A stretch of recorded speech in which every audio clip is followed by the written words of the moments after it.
Welcome to Unsheltered Conversations. In honor of Black History Month, today we explore the life and legacy of Bridget Biddy Mason, a woman born into slavery who became a nurse, an entrepreneur, a philanthropist, and one of the earliest Black landowners in Los Angeles. Her resilience and generosity still ripple through communities today, especially through the work of the Biddy Mason Charitable Foundation and one very special home, the Biddy Mason House. Today, I've got two very special guests joining me today to talk about this. Deacon Nancy Ackerman, President and CEO of the California Lutheran Homes Foundation, and Jackie Broxton, President and CEO of the Biddy Mason Charitable Foundation. So Nancy and Jackie, thank you for joining me today, and I look forward to our conversation. Thank you for having us. Thank you for the invitation. So let's start at the beginning, and we're going to delve into a number of different things. But for those that don't know about Biddy Mason, she was born into slavery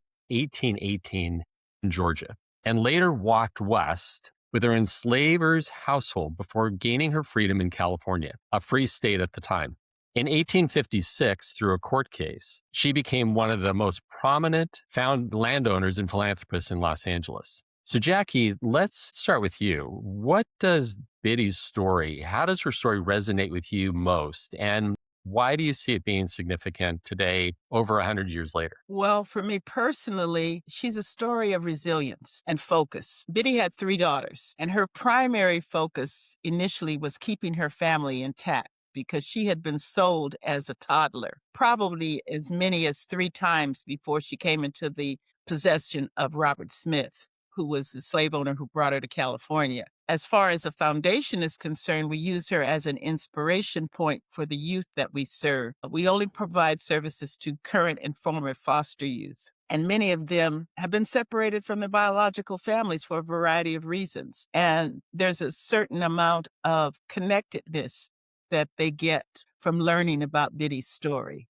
So for us as a foundation, she's very much alive. You know, that's great. And when you think about Biddy and gaining her freedom, can you delve into a little bit of that? How did she gain her freedom? And then what did she do after she gained her freedom? Because she had choices that she wouldn't have had before. Well, the interesting thing about her freedom that gets overlooked most of the time is that, first of all, there's a love story involved in it. And secondly, there's a community. The Mormons had established a settlement in San Bernardino, but financially, it was a bad investment. Mr. Smith, who was a slave owner not only to Biddy, but 12 additional slaves, he settled in an area we call Harupa, which is at the intersection of the 10 and the 215 freeways. He had access to water. The Mormon settlement in San Bernardino didn't really have access to water. So to make a long story short, the crops were failing, and they were in an upside-down loan with an adjustable mortgage rate. So they went to Mr. Smith and said, look, your land is producing, and the church needs this income in order for this colony to survive. So he kind of was forced out. But that left him with one asset, 13 slaves. So he took those slaves to the Santa Monica Mountains to secure them, because just like he saw that as an asset, other people may have seen it as an asset as well. Well, because you have this love story going on, when the Owens boy found out where they were, he sent his father's vaqueros up to the mountain to rescue all of the slaves. So that part kind of gets overlooked with the trial. But apparently, someone got together and paid an attorney $100, file a habeas corpus document in the court to force the slaves to come into court. But because they were all Black, they couldn't testify in open court. So the judge took Biddy, because she was the oldest, into his chambers along with 2 witnesses, Abel Stern and another man, I can't remember his name right now. And he asked her, how do you feel about this move to Texas? Now, you got to look at it from Biddy's standpoint. She didn't know if the judge, Benjamin Hayes, was pro-slavery or not, because Los Angeles at that time was a hotbed of racism. There was a lot of racism against the Asians. There was a lot of racism towards the small Black community that lived there and the indigenous population. So she didn't know how these men really felt about her or her position. So she gave a very safe answer. This thing about Texas has always frightened me. which could be taken a number of different ways. And because of the actions of the slave owner, Robert Smith, he bribed the attorney to drop the case, and he tried to kidnap several of the children. So the judge had it up to here with him. And he said, well, I'm going to not only free you, but I'm going to free the other 13 slaves as well. So the trial is very interesting. There's a huge backstory. And the Owens boy and Ellen's daughter did get married, and they had 2 boys. That is great on so many different levels. So the judge freed them all. And then what did Biddy do next? Because she had been trained as a midwife, and initially when they were rescued from the mountains, they were taken to the jail for safekeeping. She started working in the jails treating patients. And people came to her for a variety of reasons, because not only was she a nurse, but she was also sort of a veterinarian. She had learned how to cure animals as well. Approximately 2 years afterwards, she and Dr. John Griffin, who was a very prominent doctor at the time, they started working together and they became famous as a duo. Well, that's exciting. And there's a tie-in to the first American African Methodist Episcopal Church in LA as well. Yeah. Well, there's 2 churches that Biddy was involved with. It was First United Methodist, which actually started, they used to hold their services in the El Dorado Saloon because they didn't have a facility. They later became very large and very prominent, and maintained her relationship with them. Her funeral was actually held there. And then she and 8 other former slaves formed First AME Church of Los Angeles. Initially it was called St. Stephen's. And then I think in 1888, they changed the name to First AME. So what did she do to invest in the community financially and socially? We have copies of all of the deeds to her properties. There's about 9 deeds. And 2 weeks ago, we actually went downtown and took photographs of what's there now for one of the lots. And it's on 6th Street between Olive and Grand. It's an entire block. And her pattern was commercial on the bottom, residential on the top, which personally I find very interesting because that's the pattern for downtown right now. And she was notorious for feeding people. The day she died, there was a line of people in front of her house, needing food. We keep hearing references to her starting an orphanage and a school, but we can't find out exactly where that was. My suspicion is it was probably in her house. So she truly was an entrepreneur. She was trained medically, and then she was a philanthropist in giving back to her community. What an amazing individual. Well, the thing is, the other 8 slaves that helped to form the church, they were all entrepreneurs. I get from that, no one knew better the value of money and property than a slave. Exactly. So Nancy, can you share how California Lutheran Homes Foundation, as you and I call CLH, came to be involved with the Biddy Mason story, and specifically the house that we're going to talk about in a few minutes? Sure. Well, it actually started with Jackie and my story because we had known each other professionally for many years. And both of us come out of a fundraising background. So whenever we were together, we discussed what we were working on. And from the inception of the Biddy Mason Charitable Foundation, Jackie was sharing with me her vision to help current and former foster children. Now, you add to that I'm a parent by adoption, and I am the adoptive mother of an African-American child. So my interest in what happened to children who were, for some reason or another, separated from their families sort of mirrored Jackie's interest and, by extension, Biddy's interest in keeping families together, keeping people housed. From there, as it happened, I became a board member at CLH. And in a board meeting, someone asked me, did I know of any organizations that might need some help? And Jackie came immediately to mind. So CLH met with Jackie and one of her board members. We learned more about their vision. Over time, we interacted with them. And initially, we jumped on board to provide a grant to help them renovate a property that they had been promised. Unfortunately, that property fell through, and Biddy was again rather homeless, working from whatever resources Jackie could snag. And as CLH learned more and more and more about the vision of the Biddy Mason board, we decided that we could, through our own means, provide a home for the Biddy Mason Charitable Foundation.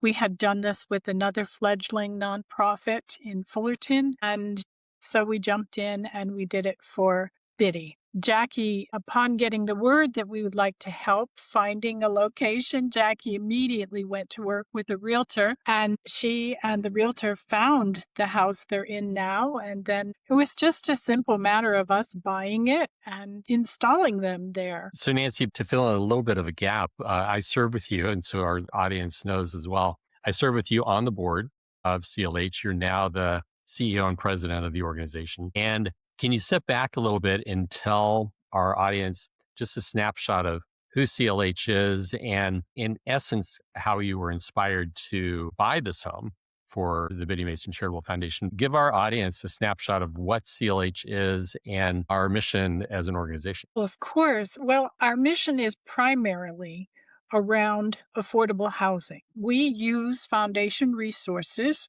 through loan programs, through grants, and through outright purchase sometimes to provide housing primarily. The wonderful thing about the Biddy Mason House is that it had an apartment with it, which allowed us through Biddy to provide some housing for young women who are in the Biddy Mason Scholarship Network. This population that Biddy serves is just one that CLH addresses. But, the fundamental belief at CLH is that every person deserves safe, stable, affordable housing. And that's our goal. Sometimes it feels like one unit at a time.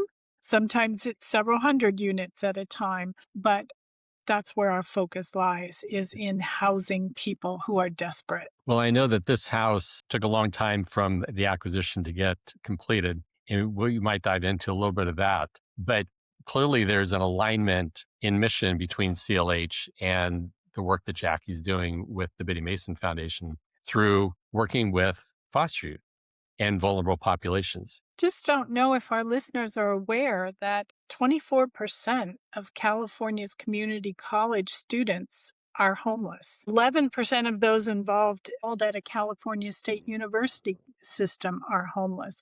And 8% of students in the University of California system are homeless. The need is much, much, much greater than anyone probably realizes, because for many of us, the vision of attending college or trade school or any sort of advanced education is a very different path and a different vision. So that population was of great interest to CLH. I will share a little bit about that journey to get from the house purchase in 2020 to the dedication in 2025. And let me just say, first of all, that journey would not have been possible without HomeAid. We relied extensively on the expertise and experience of the board and staff at HomeAid. We benefited enormously from HomeAid's contacts with vendors who could not only provide the work, but often did so gratis as a donation to the Biddy Mason project. So HomeAid is the third partner in that house and must be acknowledged as the third partner. Well, Nancy, thank you for that. And the work of those volunteers, those board members, those builders, those trades that came through HomeAid, Orange County, Los Angeles, really made the home truly something special. And we'll make sure that there's photos in the podcast so people can see the beautiful work, because I truly believe that the built environment, the place where we live, where we meet and gather and have fellowship, is part of the restorative journey and part of renewal and part of someone's personal and community success. And I'll be honest, it's one of the best looking houses on the street. And Jackie, you get to go there every single day and work out of that beautiful home. So Jackie, what does the Biddy Mason Charitable Foundation do? And how does it carry that legacy and spirit of Biddy today with foster youth? Well, one of the things that Biddy was very interested in was education. We've often been told that she was illiterate. Personally, I have my doubts about that because she was fluent in Spanish, and some of the legal documents that she had prepared. Obviously, she didn't write the document, but she had to tell the attorney what she wanted in the document. So education is a big thing with us. We learned early on that a lot of the kids, because they've been moved around so much, they want to go to school, but they can't find support, especially once they pass 22. So our biggest program is our scholarship program. Since 2018, we've awarded 503 scholarships totaling $700,000. And we're very proud of that and the lives that we've been able to impact on that. We provided support to 5 students who were working on PhDs. 3 of them have already achieved them, and 2 will be getting them this spring. So the education piece is big for us. And also being able to be in a place where they feel safe, that doesn't feel like an institution. We tried very hard to make the house very homey. So the biggest problem we have with kids when they come here is getting them to leave so I can go home because they get very comfortable, especially now with the porch. The porch is a big draw. We also provide support services to caregivers who are taking care of these children. Sometimes these are bio caregivers and sometimes they're not. Taking care of a child who, for instance, one woman has a child whose mother was on drugs. He's 5 years old. He still wears a diaper. That can be stressful. And you need some skills in order to learn how to deal with that, especially for a grandmother who's taking care of her grandchild who's 5 years old and still wearing a diaper, and he's nonverbal. So we provide support for them. We have another support group called Mothers Mingle. And that is women who are now mothers who were in the foster care system. And that group is very diverse. We have everything from, we have one woman who's a Fulbright scholar. She's a teacher with LAUSD. She went to 5 high schools because her mother was involved in prostitution and still is. And now she's a mother. And then we have some who have not graduated high school. So the group is very diverse and the needs are very different. We also, as Nancy mentioned, we have housing for 2 girls. And the interesting thing about the housing portion is originally we were going to have 4 girls because the bedrooms are large. And we bought furniture to have 2 girls in each bedroom. Well, when we got the first 2 in, we realized that 4 girls in a bathroom at 8 o'clock in the morning might not be such a good idea. And plus the fact these girls had never had their own room before. So we adjusted it so we only have 2 upstairs. But just being here and the youth knowing that we're here to support them, if we don't have the resources, normally we can connect them to someone who does have the resources. Well, clearly you're providing, particularly for those residents, a place of dignity and respect for them to have their own bedroom, for them to have this apartment. It's such a foundational piece for their life success, where they're going to be going next. Well, and to have the space to learn and to grow. Because one of the girls, Nancy has met her, when she first came here, I mean, her personality was flat. If you said hello to her, she might respond and she might not. And she wanted to go into cosmetology. She went to trade tech. She got her certificate. And when she graduated, we went to her graduation. And I said, you really need to think about a backup because you don't have kind of personality that's really going to support being a cosmetologist. Because a woman who comes and sits in your chair, they're going to want to tell you all of their problems. And you may or may not want to hear that. Well, she had gotten involved in graphic design kind of on a fluke. And I said, I think that would be something that you could do as a backup, and you may decide that that's what you want to do. But she has the time and the space to explore it, where she would not have if she was out there on her own. And now when she comes down here, Nancy, she's like a babbling brook. I can't get rid of her. That seems to be the theme with everyone who lives in that apartment. It's so significant. We have to help people understand that.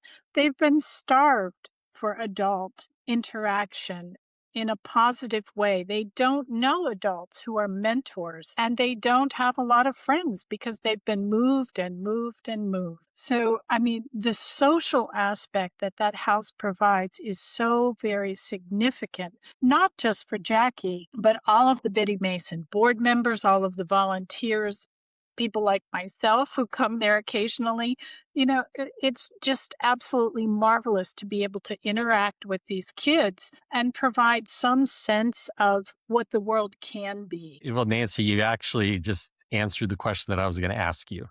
And that was, what's been the most powerful thing that you've seen as this house has come into life for the youth in the community? You basically answered that, because it's not just a shell of a building that needed to be renovated and work done, but it's truly come to life. Do you want to expand on that anymore? You said it so beautifully. I think there are two things. It is the fact that that house vibrates with life, and everyone seems to feel it from the moment they come up the front walk. But one of the things for me personally about Biddy Mason is she walked behind a wagon train from Mississippi to Salt Lake City to the San Bernardino Mountains. And, that wasn't just behind the wagon kicking up dust. The slaves came after all of the animals. They came at the very end. And she had to tear down and set up every time that wagon stopped. For me personally, every time I think about that, when I face some sort of little silly problem in my own work, I think, well, Biddy walked behind a wagon train and she accomplished all that she accomplished. Jackie and I often say to each other, what would Biddy do? That was a sort of a mantra as we went through a 5-year renovation. And as anyone who's restored a historic property knows, it's fraught with challenge as you navigate through all of the authorities that have a say in what you're doing. Biddy's story is so powerful, and she continues to inspire everyone who hears that story, myself included. And me too, because when we were first given this opportunity at CLH and I saw it from a HomeAid perspective, I said, we have to do this. So Jackie, when you look at your board members and your volunteers, because you were a fledgling organization when this opportunity came about, how has the house brought life to them in their enthusiasm to not only volunteer, but to serve on your board? I think it's a constant reminder, and I tell the board this all the time. What we have to concentrate on is doing the work. If we do the work, everything else we need will come. And the board always teases me because a lot of times I send them text messages and emails at 3 a.m. So Ortho's always accusing me of having some type of addiction that causes me to be up at 3. And I always tell them that's the time when Biddy communicates to me. So I have to pass it on to you. But I don't know. As I said before, for us, she's very much alive. Her spirit runs through this house. And sometimes when I leave in the evenings, I just sit in front of the house in the car for 5 to 10 minutes. It's like, yes, this did happen. Yes, we did do this. And yes, we have a commitment to not let these kids down. So as we look at it, Biddy Mason's life crossed so many different lines, from oppression to freedom, from humble beginnings to financial independence, from personal, and Jackie, you mentioned it, resilience to community generosity. And what lessons in her life do you see reflected in your work that we all should carry today? Is there anything that you want to share, that diving deeper into these lessons that you're experiencing, that we want our listeners to try to experience as well? I think we all have gifts. And this is what I tell the kids all the time. We all have gifts. Our job is to identify them and help them grow. And sometimes it may be a short-term gift, and sometimes it's a lifelong gift. Because I've had people tell me, well, all you care about is your grandkids and Biddy Mason, and I'm not sure in what order. I said, well, it depends on what day. Yeah.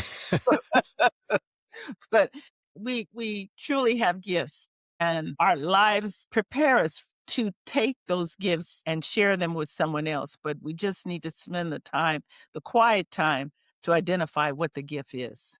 So Nancy, how have you seen this house inspire and motivate the CLH board to do more and to address other aspects of homelessness and support of young adults? Well, one of the things about this house as it relates to CLH is the fact that we purchased it, knowing that we were going to let the Biddy Mason Charitable Foundation inhabit the house, use it for all of its purposes, and we charged them $10 a month to do that. So our contribution to the ongoing maintenance of that house and upkeep of that house is huge. We're donating back the fair market rent value, which, as you well know, Scott, is considerable. But For the CLH board, we're a foundation. Assets usually are not involved in capital purchases. And I think that the lesson here is that occasionally a capital purchase is the right thing to do to ensure that good work can be done that you can't even do yourself. I mean, we're not equipped, set up in any way to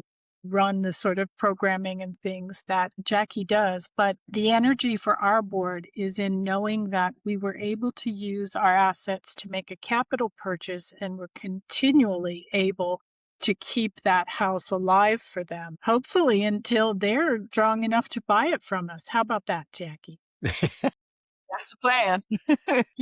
I mean, it's a very good feeling when our board convenes at the Biddy Mason House to just see how those assets from donors over the last 75 years are able to bring new life to Los Angeles, new life to former and current foster youth. And that's a very good feeling for me and for the rest of the board. Yeah, absolutely. As we honor Biddy's legacy here during Black History Month and then beyond, Jackie, what do you see as next steps for the Biddy Mason Charitable Foundation and the house? Are there plans? Are there things that you want our listeners to know about? Well, our immediate thing and the thing that's at the top of everybody's mind right now is we want to get to the $1 million mark in terms of the scholarships. My projection is that we'll be there in 2028. That wouldn't be possible if we didn't have the support of CLH in terms of the rent. We would be nowhere near there. Right now we're at $700K. So hopefully by 2028, we'll reach that $1 million mark and have a couple more PhDs under our belt as well. It's very exciting when the kids come back and talk to you and they tell you that they got their PhD or they got their master's. They send me photographs.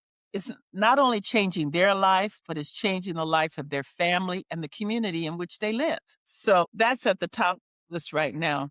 And that's for generations to come. Exactly. You're changing that. So Nancy, what's next for CLH? Well, as I mentioned, CLH's primary focus is affordable housing, and we have developed in our foundation a loan program that is extremely borrower friendly and helps organizations with pre-development funding for affordable projects. We are duplicating that program with Lutheran Services in America. So we're taking our program, we're going to manage the loan program for Lutheran Services in America, which is a national 300-member organization. So I anticipate duplicating our processes a little more broadly, but in doing so, in our relationship with Lutheran Services in America, we've also expanded our own loan program nationally. So we are considering right now some loans in Montana. We have some interest from a firm in Virginia for loans in Tennessee. And it's very exciting to know that what we're doing is,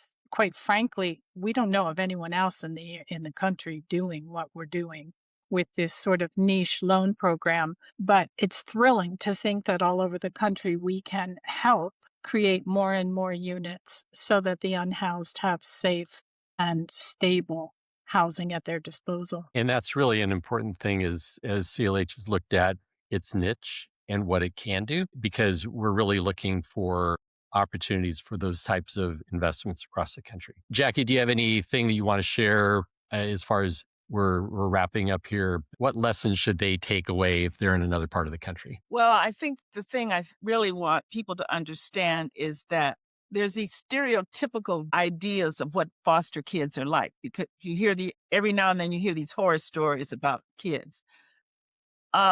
These kids want what everybody else wants. They want to be respected, they want to be loved, and they want to have family. They're no different than you or I. It's just unfortunate that they didn't have parents who could give that to them. And Los Angeles County has the largest foster care population in the nation. There are 30,000 kids in the system. 80% of them are Black and brown. So when we say foster kids are, getting education, it shouldn't shock anyone because they're like everybody else. And I think people pigeonhole them into places where they don't fit and they don't belong. And that's the biggest thing I'd like for people to understand is they have unfortunate histories, but just like the girl upstairs, you give them a little love and tenderness and understanding, and they're great people. And just like Biddy, they have overcome seemingly insurmountable obstacles to get where they are. They do not give up, just like Biddy never gave up. Here, I'm working with a set of twins right now. They're 20 years old. One of them, unfortunately, has been involved in prostitution. She just had a baby, but the baby was born with drugs in his system. But her brother is taking the baby. But the sister is at El Camino and wants to be a child psychologist. You have to meet people where they are. The one who had the baby ran away at 14 because she was in a bad placement. I learned last week they were actually putting these children in cages and letting dogs bark at them. So is this kid going to have problems? Yes. They're going to need a lot of therapy. Yeah. Well, I'm grateful for Jackie, what you do, and Nancy, obviously, what CLH has done, not only for the Biddy Mason House, but for the residents that live there. So Nancy and Jackie, thank you for helping us explore Biddy Mason's life, the meaning of legacy, and the real impact of creating homes as well as hope. For our listeners, I encourage you to reflect on the power of history to shape our shared work together today, and to think about how legacy, courage, and partnerships continue to move forward. As we close today's conversation, I'm struck by really things we talked about, how Biddy Mason's life continues to speak to us across the generations. Her story reminds us that freedom is not just something we receive, it's something we choose to extend to others through how we live and how we give and how we ultimately serve.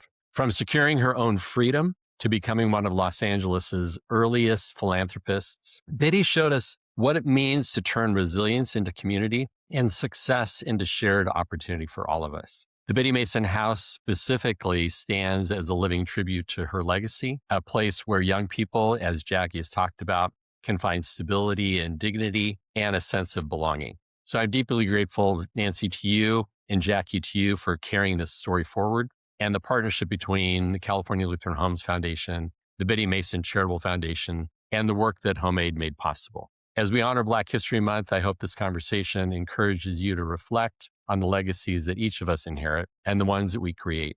Because when we invest in people, in community, and in home, we don't just change lives, we shape the future. So Nancy and Jackie, thank you again both for joining us today. For our listeners, thank you for joining us as well. I'm Scott Larson, and I look forward to continuing this journey with you together.